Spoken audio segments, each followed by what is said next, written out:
गायचं आणि बोलायचं म्हणलं की गळा गरम ठेवायला लागतो. गळा गरम ठेवायला तुम्ही काय चहा का कॉफी? तसं आयुष्यभर तर चहाच पित आलो. वा. आणि तुम्ही वहिनी? मी चहाच पिते. शाब्बास. चला मग आमच्याकडे पण गरम चहा आहे, जरा एक घोट घेऊया. गळा गरम झाला की मग गप्पांना उधाण येईलच. वा. तुमचं लव्ह मॅरेज का अरेंज मॅरेज? आमचं लव्ह मॅरेज. थँक्यू. वा. लव्ह जे हळूच करून अरेंज केलं. लव्ह जे हळूच अरेंज झालं. अरेंज झालं. मला थँक्यू. तर तुमचं हे लव्ह जे आहे, जे हळूच अरेंज झालं, त्या प्रवासाकडे जाऊया. पण त्याआधी दोघंही फूडी आहात? हो हो, हो. बरं. काय खायला आवडतं? सगळं आम्ही सगळे क्युझिन ट्राय करतो. मुंबईत तुम्हाला फिरायला आवडतं असं खायला हो, वेगवेगळ्या हो. ठिकाणी? नाही नाही, Try आता करतो. जाता येत नाही मला. मी हां. नाही जात. मोस्टली हे लोक असतात वेगळ्या वेगळ्या पद्धतीने. आमचं थोडंसं जायचं म्हणजे थोडं जागा बघून कुठे. पण पूर्वीचे जे दिवस होते ना, हां. त्यावेळेला एक वेगळीच मजा होती. आम्ही कोणतं ते हॉटेल होतं, सदानंद. वर्ली सीफेस. सदानंद. तर सदानंद मध्ये जाऊन आपलं मिसळ आणि पाव खाणं, ह्या गोष्टी खूप मजेदार होत्या.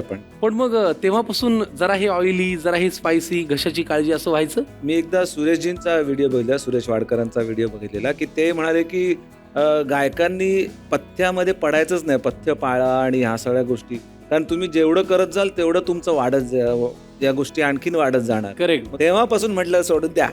पाहिजे ते खायचं. जे तोंडाला लागेल ते खायचं. चव लागेल चांगली. ते बंधनांमध्ये अडकले की बंधनामध्ये बंधनांचा नाही. फार त्रास होतो. आणि ते कंट्रोलमध्ये जर असल्या, हो. सगळ्या गोष्टी जर कंट्रोलमध्ये केल्या, तर त्या कोणत्याच त्रास होत तुम्हाला नाही. त्रास होत नाही.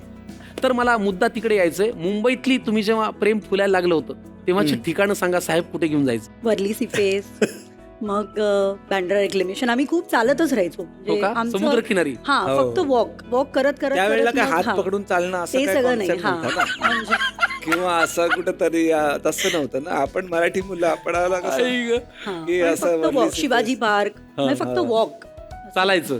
चालायचो आम्ही. आणि तिथेच गप्पा गोष्टी. मला वाटतं तुम्ही प्रेम फुललं त्यावेळेला एवढं चालून घेतलं की दोघंही जाड झालेच नाही. मला एक वेगळाच प्रश्न विचारायचा आहे. जेव्हा अभिजित सावंत आणि तुम्ही मरीन ड्राईव्हला, बँड्राला वॉक घ्यायचात, तेव्हा अभिजित सावंतच्या खिशात किती रुपये असायचे?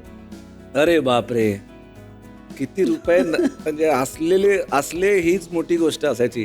10वी झाल्यानंतर मग आपलं ब्रेकमध्ये जे शोज करायचो त्याच्यापासून जे पैसे आले की मग मी म्हणायचो की चल माडे आहेत. किती गोड यार. पण हे 10वी जाऊया. नंतर नाही, 12वी 11वी 12वीच्या हा, बरोबर. म्हणजे हळूहळू तरुण जेव्हा आपण हा, होतो तेव्हा. हा. पण कार्यक्रमाचे पैसे आले की चल ग फिरायला हो, जाऊ. मगच फिरायला एक जायचं दिवशी होतं. तसा झालेला किस्सा की त्यांनी मला फोन केला, म्हणाला तू भेट, मला शोचे पैसे मिळालेत, आपण मस्त लंच करूया. म्हटलं ठीक आहे.